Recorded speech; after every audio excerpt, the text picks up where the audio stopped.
బ్రేకింగ్లో చూస్తున్నాం. కామారెడ్డి జిల్లాలో ఇద్దరు చిన్నారుల మిస్సింగ్ మిస్టరీ విషాదాంతంగా మారింది. గోసంగి కాలనీలో ఇద్దరు చిన్నారులు అదృశ్యమయ్యారు. పట్టణంలోని రాజానగర్ కాలనీలోని బావిలో శవాలై తేలారు. ఈ నెల 6న ఇంటి నుంచి బయటకు వెళ్లి అదృశ్యమైన విజయ్, సింహాద్రి మిస్సింగ్ కేసు నమోదు చేసి దర్యాప్తు చేపట్టారు పోలీసులు. అయితే 9 రోజులుగా చిన్నారుల కోసం ఆశగా ఎదురు చూస్తున్న కుటుంబ సభ్యులు చివరికి కుంటలో విగత జీవులుగా కనిపించడంతో కన్నీరు మున్నీరవుతున్నారు.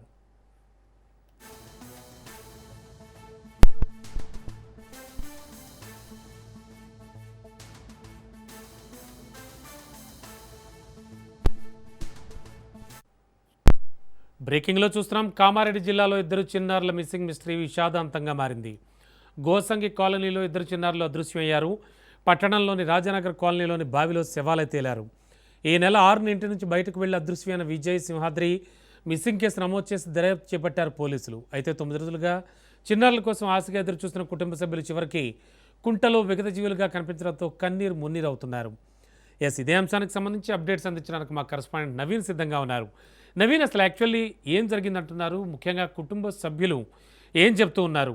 అంటే ఎవరైనా చేసిన ఘాతుకంగా ఇది భావించవచ్చా? అసలు యాక్చువల్గా జరిగింది ఏమిటి?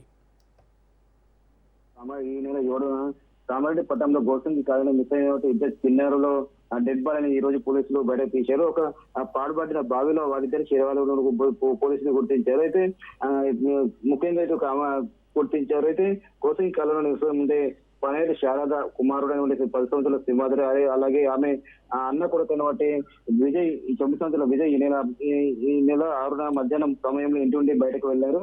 తిరిగి రాకపోవడంతో మరుసటి రోజు 7వ తేదీన కామారెడ్డి పట్టణంలోని పోలీస్ స్టేషన్ లో ఫిర్యాదు చేశారు. అయితే కేసు నమోదు చేస్తున్న తర్వాత పోలీసులు దర్యాప్తు చేపట్టారు. అయితే ఈ రోజు కామారెడ్డి పట్టణంలోని రావుజీ కాలనీలో ఉన్న పాడుబట్టే బావిలో ఇద్దరు మృతదేహాలను గుర్తించారు. అయితే సమాచారం వెంటనే పోలీసులు సంఘటన స్థలానికి చేరుకుని డెడ్ బాడీని కూడా బయటకు తీశారు.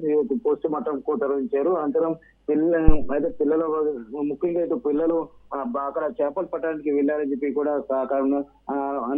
అనుమానిస్తున్నారు. అయితే చేపలు పట్టుకుని ఇద్దరు వెళ్ళి అక్కడ ప్రమాదవశాత్తు అక్కడ పడి చనిపోయారని కూడా ప్రాథమికంగా పోలీసులు గుర్తించారు. అయితే అదే మీకు చేపల పట్టుకు వెళ్ళి ప్రమాదవశాత్తు చనిపోయారా, లేకుంటే ఏమన్నా తోసేశారన్న కోణంలో కూడా పోలీసులు దర్యాప్తు చేపడుతున్నారు. మొత్తంగా చూసుకున్నట్లయితే ఈ నెల 7న మిస్ అయిన బట్టి ఇద్దరు చిన్నలు డెడ్ బాడీ వికట జీవులుగా మారడంతో కూడా కుటుంబ సభ్యులు ఆందోళన చెందుతున్నారు. కేసు నమోదు చేసిన పోలీసులు మాత్రం దర్యాప్తు చెప్తున్న పరిస్థితి ఉందని చెప్పొచ్చు. Ramana. Okay, thank you Srinivas.